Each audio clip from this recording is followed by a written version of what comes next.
কড়াইয়ে এখন আমি রান্না করব। পাঁচফোড়ন সম্বার দিলাম, পাঁচফোড়নটা ফুটে যাবে, তারপরে আমি আনারসটা দিয়ে দেব। আনারসটা যখন হয়ে যাবে আমি হলুদ দিলাম অল্প,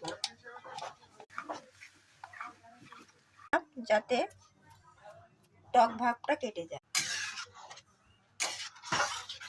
পরিমাণ মতন চিনি দিয়ে দিলাম।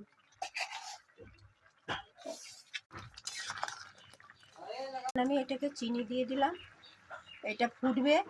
তারপরে যখন একটু লাল হবে নামানোর সময় আমি কিশমিশ দিয়ে দেব। আমার আনারস এখন শুকিয়ে গেছে জলটা, এখন আমি কিশমিশ দিয়ে নামিয়ে দেব।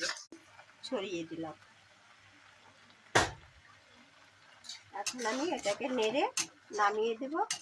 আহ, কি স্বাদ! খাওয়ার পরে খেয়ে দেখবেন, আনারসের চাটনি একবার খেলে আবার খাবেন।